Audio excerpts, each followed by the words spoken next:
Assalamualaikum warahmatullahi wabarakatuh. Jumpa kembali bersama sahabat surga wanita.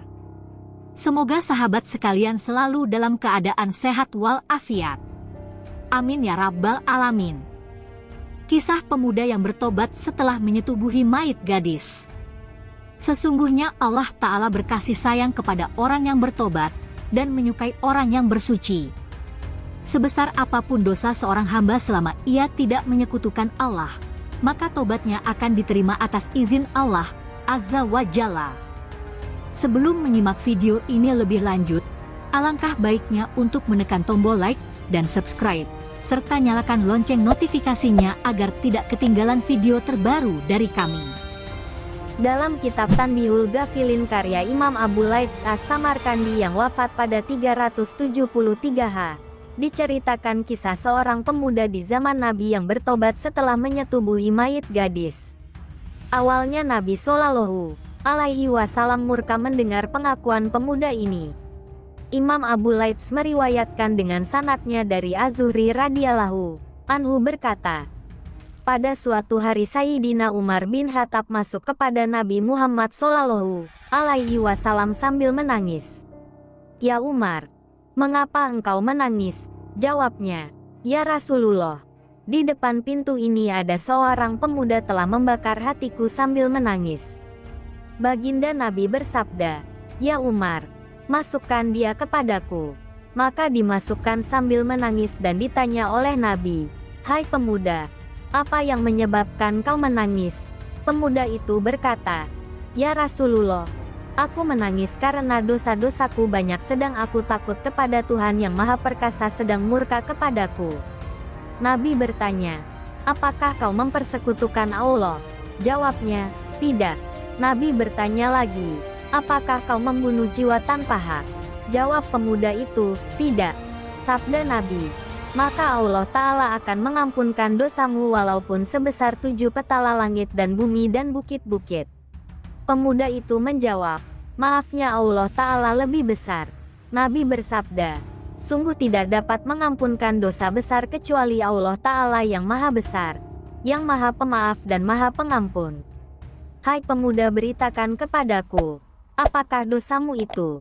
Jawab pemuda itu, "Saya malu padamu ya Rasulullah."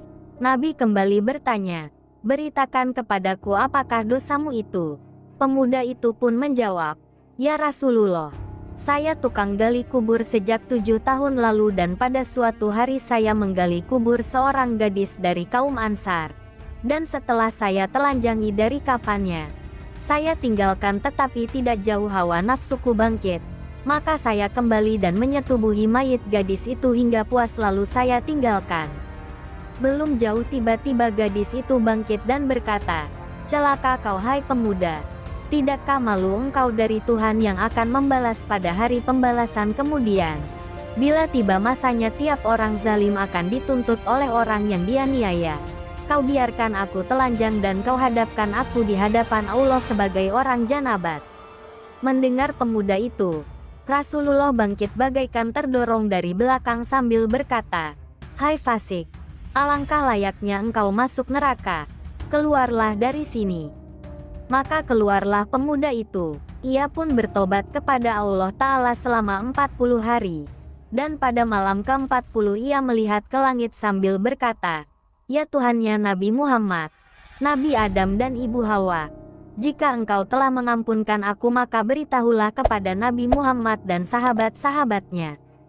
Jika tidak maka kirimkan padaku api dari langit dan bakarlah aku di dunia ini. Dan selamatkan aku dari siksa akhirat."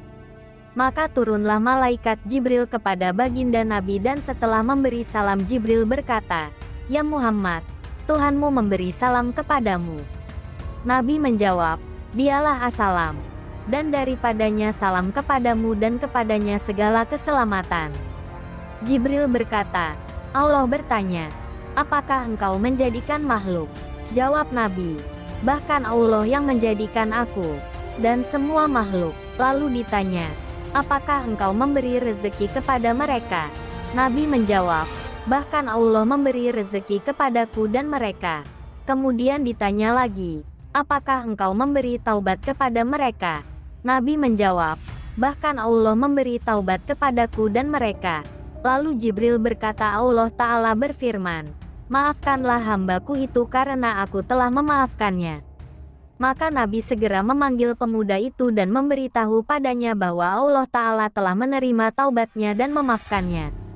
Subhanallah. Imam Abu Laits berkata, seharusnya orang yang berakal memperhatikan kisah ini dan mengerti bahwa zina dengan yang masih hidup itu lebih besar dosanya daripada zina dengan mayit. Juga harus bertaubat sungguh-sungguh sebagaimana pemuda itu bertaubat dengan sepenuh hati dan dimaafkan oleh Allah Ta'ala. Abdullah bin Mas'ud radhiyallahu anhu berkata, taubat nasuha itu ialah sesudah taubat ia tidak mengulanginya lagi. Pintu taubat itu diterima dari siapapun kecuali 3, yaitu 1. Iblis laknatullah, yaitu induk semua kekafiran. 2. Kabil, yaitu induk dari semua yang sial dan celaka. 3. Orang yang membunuh para nabi. Sekian dan terima kasih banyak telah menyimak kisah ini. Wassalamualaikum warahmatullahi wabarakatuh.